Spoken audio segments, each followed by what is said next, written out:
Hello বন্ধুরা, আমি শাক গন্ডেল। আজকে এই ভিডিওতে বেশ কিছু সিনেমা সংক্রান্ত আপডেটস আপনার সঙ্গে শেয়ার করব। প্রথম আপডেটটা জলি এলএলবি 3 কে কেন্দ্র করে অক্ষয় কুমার এবং আরশাদ ওয়ারসির এই ছবিটা প্রাথমিকভাবে মুক্তি পাবে সেপ্টেম্বর 19 তারিখে, এরকমটাই মেকাররা অ্যানাউন্স করেছিল।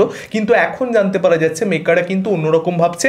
তারা কিন্তু একটা হলিডে রিলিজ এখানে চাইছে, যে কারণে গান্ধী জয়ন্তী তারা টার্গেট করছে, এরকমটাই মিডিয়া রিপোর্ট সাজেস্ট করছে। অর্থাৎ অক্টোবরের 2 তারিখে এই ছবিটা কিন্তু সেক্ষেত্রে মুক্তি পেতে পারে। অক্ষয় কুমার এরকমটা ফিল করেছে যে এই ছবিটা খুবই এন্টারটেনিং একটা ফ্যামিলি মুভি হয়েছে, যে কারণে একটা হলিডে রিলিজ প্রয়োজন। সেখান থেকেই গান্ধী জয়ন্তীর ডেট বেছে নেওয়া মেকারদের। এবার দেখা যাক অফিসিয়াল অ্যানাউন্সমেন্ট এটাকে কেন্দ্র করে মেকারদের তরফ থেকে কবে আসে, এবং যদি গান্ধী জয়ন্তী টার্গেট করে অর্থাৎ 2 অক্টোবরে যদি ছবিটা মুক্তি পায়, সেক্ষেত্রে কিন্তু কান্তারার প্রিকুয়ালের সঙ্গে এই ছবিটার বক্স অফিসে ক্ল্যাশ আমরা দেখতে পেতে চলেছি। এবং হিন্দি বেল্টে কান্তারার প্রিকুয়ালের কি বাজ রয়েছে আপনারা সকলেই জানেন, এবং সেখানে এই ছবিটারও অবভিয়াসলি একটা বাজ থাকবে, কারণ এটারও একটা ফ্র্যাঞ্চাইজি ভ্যালু রয়েছে। আগের পার্টগুলো যেহেতু মানুষের খুব পছন্দের, সেই জায়গা থেকে একটা বড় ক্ল্যাশ কিন্তু বক্স অফিসে আমরা সেক্ষেত্রে অক্টোবর মাসের একদম শুরুতেই দেখতে পেতে চলেছি। দেখা যাক এখানে মেকাররা কি সিদ্ধান্ত নেয়। এর পরবর্তী আপডেটটা SSMB 29 কে কেন্দ্র করে, অর্থাৎ SS রাজামৌলির সঙ্গে মহেশ বাবুর কোলাবোরেশন। রাজামৌলির আপকামিং ছবি, সেই ছবিতে মহেশ বাবুর একটা সোলো মাসি ডান্স নাম্বার থাকতে চলেছে, সেরকমটাই মিডিয়া রিপোর্ট সাজেস্ট করছে। এবং এই আপডেটে আমি খুব একটা অবাক নই,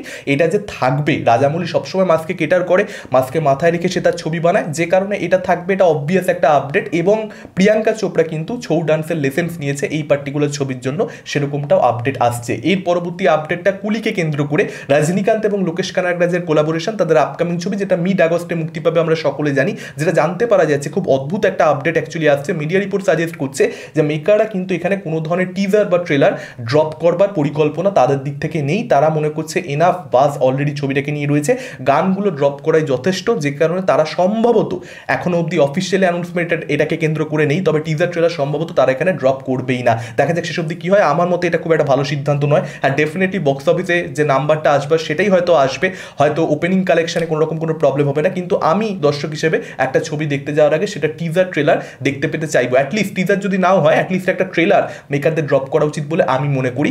এবার মেকারদের এরকম চিন্তা ভাবনা, এটা তাদের প্রমোশনাল স্ট্র্যাটেজির একটা অঙ্গ। কোনো ছবি টিজার ট্রেলার যে ড্রপ করতেই হবে মাথার দিব্যি নেই। যদি মেকাররা মনে করে যে না, বক্স অফিসে আমার কালেকশন ওপেনিং ডেতে এসেই যাবে, সেক্ষেত্রে কি দরকার আছে একদম মানে কোনো কিছু দর্শককে না জানিয়ে গল্পটা কি হবে না হবে সেই ব্যাপারে কোনো রকম খোঁজখবর না দিয়ে অডিয়েন্সকে হলে পাঠাই, সেক্ষেত্রে অডিয়েন্স এনজয় করবে ছবিটা বেশি, এটা তাদের থিঙ্কিং হতেই পারে। এর পরবর্তী আপডেটটা আল্লু অর্জুনের আপকামিং সিনেমা অ্যাটলির সঙ্গে তার কোলাবোরেশন, অর্থাৎ A6A22। আপনারা সকলেই জানেন সেই প্রজেক্টটার ব্যাপারে অলরেডি বেশ কিছু অ্যানাউন্সমেন্ট বা বেশ কিছু ক্যারেক্টারের এই পার্টিকুলার ছবির সঙ্গে যুক্ত হওয়া, সেটাকে কেন্দ্র করে মেকারদের তরফ থেকে অ্যানাউন্সমেন্ট অলরেডি আমরা দেখতে পেয়েছি, যেগুলো অবশ্যই ফ্যাসিনেটিং ছিল, মজাদার ছিল, এবং আমরা এই ছবিটার দিকে প্রত্যেকে তাকিয়ে রয়েছি। ছবিটার কাস্টিংও দুর্দান্ত হয়েছে। আল্লু অর্জুনকে ডুয়াল রোলে দেখতে পাওয়া যেতে পারে, সেই আপডেট প্রিভিয়াসলি আপনার সঙ্গে শেয়ার করেছি। জাহ্নবী কাপুরকে দেখতে পাওয়া যাবে, মৃণাল ঠাকুরকে দেখতে পাওয়া যাবে, দীপিকা পাদুকোনের সংযোজন, সব কিছু আপনাদেরকে জানিয়েছি। বর্তমানে যেটা আপডেট পাওয়া যাচ্ছে সেটা কিন্তু খুবই এক্সাইটিং। যদি এটা সত্যি হয়, ডেফিনেটলি মজা আসবে। উইল স্মিথকে এই ছবিতে অ্যান্টাগনিস্ট হিসেবে দেখতে পাওয়া যেতে চলেছে, অর্থাৎ মূল ভিলেন সেই হবে আল্লু অর্জুনের বিরুদ্ধে, সেরকমটাই আপাতত আপডেট আসছে। বা দেখা যাক শেষ অবধি এটা সত্যি প্রমাণিত হয় কি হয় না। ডেফিনেটলি গ্লোবাল অডিয়েন্সের কাছে এই ছবিটাকে নিয়ে অ্যাটলি আল্লু অর্জুন পৌঁছে যেতে চাইবে।